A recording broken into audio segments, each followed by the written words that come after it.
And joining me now is Republican Senator James Lankford of Oklahoma. Senator Lankford, welcome back to Meet the Press. Thank you. Good Sunday morning to you. Well, good Sunday morning to you. It's always great to have you back. Let's start with that decision over tariffs on Friday. The court saying, quote, tariffs are a tax and only Congress has the power to impose taxes. Do you agree with the court's ruling that ultimately the ability to impose tariffs lies with Congress? Well, this is actually going to go to the Supreme Court next, because the way the law is actually written is the law gives the authority to the president to be able to make decisions regulating imports and exports.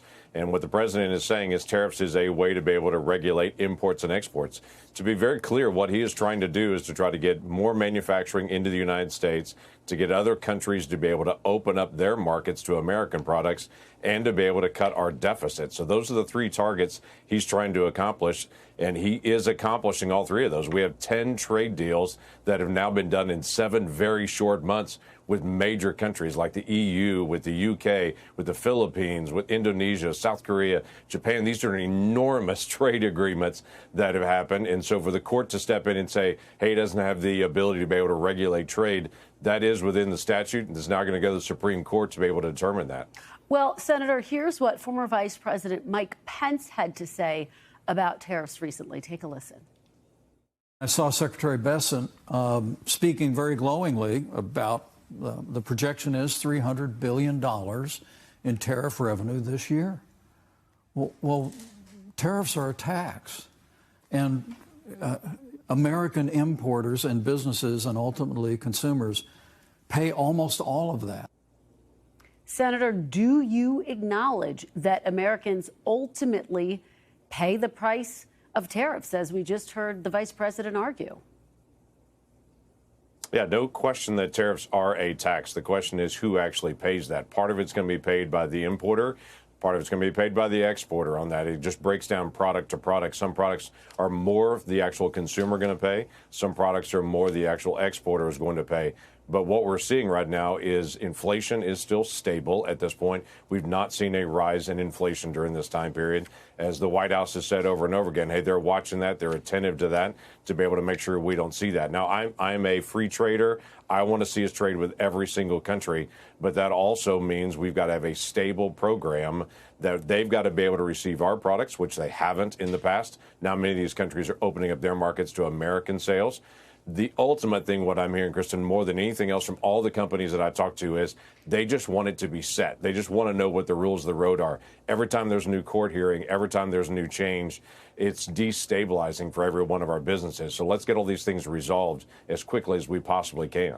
Senator, let's turn now to the turmoil at the CDC. The president firing CDC Director Susan Menares. She was just sworn into office several weeks ago. Several other top officials actually resigned in protest. Now, you voted to confirm Dr.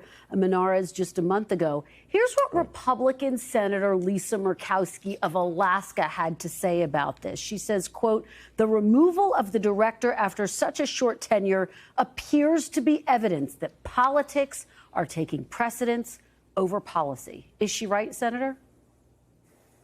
No, I don't know that she's right, and I'm not sure anyone really knows all the inside of this at this point. So it's very clear if you don't align with leadership in this administration, as it is in other administrations, you've got to be able to follow the instructions that are there. I think a lot of people are jumping to conclusions to say, hey, she's fighting against on vaccine issues and other things. I would tell you, we don't know all the details of that at this point. As you know, the commissioner of the IRS recently just left. He was just confirmed recently, and he's now going to take a different position within the administration and go through the nomination process in a different way.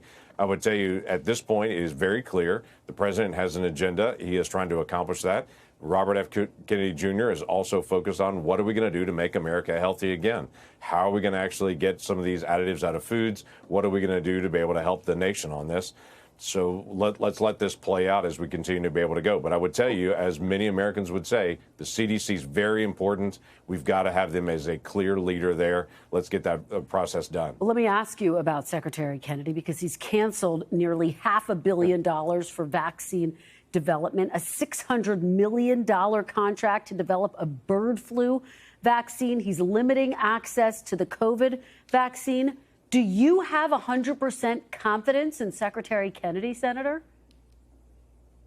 And I could go through several of those things. I don't think he's limiting access to the COVID vaccine. It's still widely accepted. The challenge is it right for children to be able to have the COVID vaccine? That's been a conversation where doctors widely disagree on this. And NIH has started reopening a lot of their testing again, as the administration looked at it initially and said, we want to hold on some of these different studies that are out there. And then now they're reopening those dollars to be able to get them going, which I'm very supportive of. We've got to continue to lead the world in medical research. We're the best researchers in the world. We've got to continue to do that. And I will tell you just personally, I will be in line in the next couple of weeks to get my flu shot. I'm a big believer in vaccines. I think it's the right thing to be able to do. I continue to encourage Americans to be able to get their vaccines.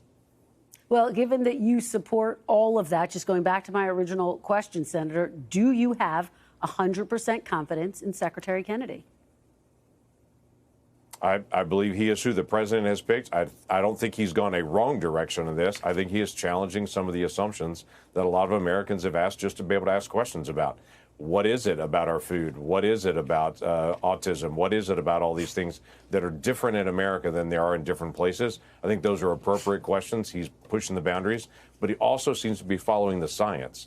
It's not wrong to be able to ask hard questions. It is wrong to ignore the science. Yeah. I don't see him ignoring the science. I see him asking the hard questions. Just worth noting, the science has debunked links between autism and vaccines for more than 20 years. But I agree. I don't connect those two. Okay. Yeah, I don't connect those two at all. But there are reasonable questions to say, why do we have more cases of autism here? What is it? But I don't think they're connected to vaccines. Okay, Senator, and I want to turn to the Fed now.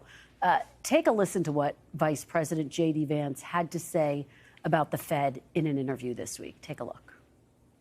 I don't think that we allow bureaucrats to sit from on high and make decisions about monetary policy and interest rates without any input from the people that were elected to serve the American people. I feel very strongly that the President of the United States is much better able to make these determinations. Senator, do you think the Federal Reserve or the president should set interest rate policies? Yeah, I think the Federal Reserve should set that, but obviously the president and the president's policy, and quite frankly, members of Congress, we're very involved in this.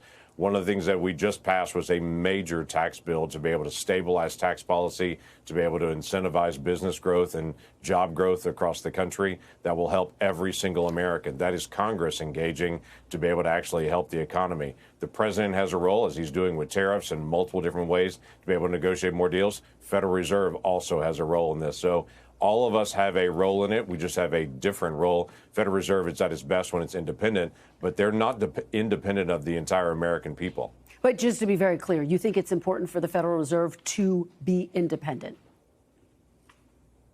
I do think it's important for them to be independent. So I also think it's important for the president to do that and Congress to do that as well. Let's each do our job on that. All right. Finally, Senator, Congress will return to Washington, D.C., where President Trump, as you know, has federalized the police force. He's deployed the National Guard to the nation's capital. The president says he plans to expand this model to cities like Chicago and New York.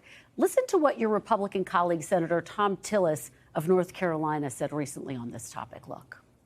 Where do we stop? Do we honestly think that D.C. has the worst crime problem in the United States? No, it's got a crime problem. But where do we go from here? Do we go to Gary, Indiana, Detroit, pick some red state, go to Memphis, a red state, it's got a crime problem. Where do we go? Now, just to put a fine point on this, Oklahoma actually has more homicides per capita than California and New York. Would you like to see President Trump deploy the National Guard or to federalize law enforcement in Oklahoma? Yeah, I don't think he's federalizing law enforcement in any of the states or in the areas outside of Washington, D.C. Washington, D.C. is a federal enclave. He has said specifically about Chicago, for instance, the highest murder rate in the country for the past 13 years. That's got to stop. As you know, and you study these history areas extremely well, the National Guard has been called out 30 different times by different presidents to be able to deal with challenges in different areas of crime around the country. But what about Oklahoma, Senator? Should he dispatch the National Guard to Oklahoma, where the crime rate's higher than New York and California, for example? If the governor of Oklahoma or the mayors of these different cities were to invite him in, I would say they would cooperate with the president and say, hey, we could use the help to be able to deal with any kind of crime issues on it. I don't know the exact statistic you're calling out there for Oklahoma. I would be very, very surprised on that. I have to get a chance to be able to see where that's coming from. But I would say the people of Oklahoma would welcome any help that we can get to be able to deal with criminal issues. We do have federal authorities that are here because of our tribal issues that are here in the state. After the McGirt ruling, we have more FBI agents than normal because of that particular issue on that. But I would tell you, Chicago is a challenge. As we've got, as I mentioned, 13 years have had the highest murder rate in the country. They should be asking for help rather than pushing help away. All right. Senator James Lankford, thank you so much for your perspective this morning. We really appreciate it. We thank you for watching. And remember, stay updated on breaking news and top stories on the NBC News app or watch live on our YouTube channel.